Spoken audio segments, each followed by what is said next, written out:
अस्सलाम वालेकुम, मैं हूँ इश्तियाक बुखारी। आप देख रहे हैं स्टेट न्यूज़ मंसरा। इस वक्त हमारे पास खबर ये है कि तहरीके इंसाफ के चेयरमैन साबिक वज़ीर आज़म इमरान खान को इस्लामाबाद हाई कोर्ट में एक पेशी के मौके पर गिरफ़्तार कर लिया गया है। तहरीके इंसाफ के रहनुमा इमरान खान को गिरफ़्तार कर लिया गया है।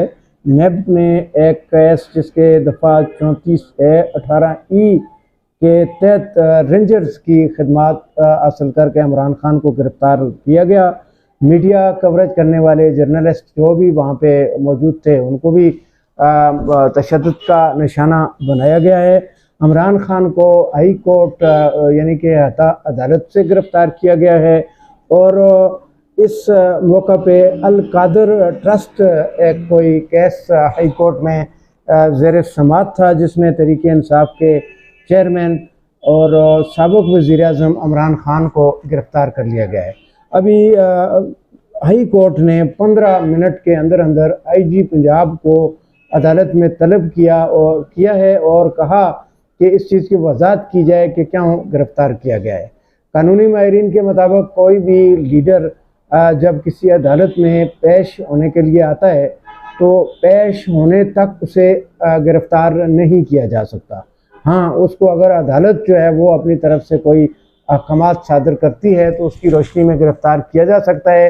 लेकिन अगर गिरफ़्तार करना ही लाज़िम है तो जब कोई भी लीडर जो है वो कोई भी अदालत के अंदर जब पेश होकर वापस आता है तो उस वक्त अगर किसी के ख़िलाफ़ कोई वारंट है तो उसे गिरफ़्तार किया जा सकता है।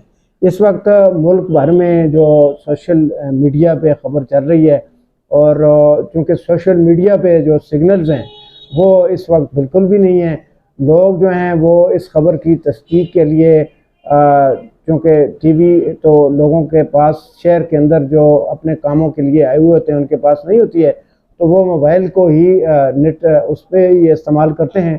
तो इस वक्त पाकिस्तान भर में तकरीबन सिग्नल्स जो हैं वो भी ड्रॉप हो रहे हैं और तहरीके इंसाफ के रहनुमा इमरान खान को अदालत के बाहर रेंजर्स की आज भारी नफरी जो है वहाँ पे तैनात थी जिसने इमरान खान को अदालत पेशी के मौके पर गिरफ़्तार कर लिया है। नाज़रीन, ये हमारे पास अपडेट है कि तहरीके इंसाफ के रहनुमा इमरान खान को गिरफ़्तार कर लिया गया है। यकीनन मुल्क भर में जो अभी जो तहरीके इंसाफ के कारकुनान हैं वो इस का रिएक्शन जो है वो एक बड़े एहतजाज की शक्ल में सामने आएगा।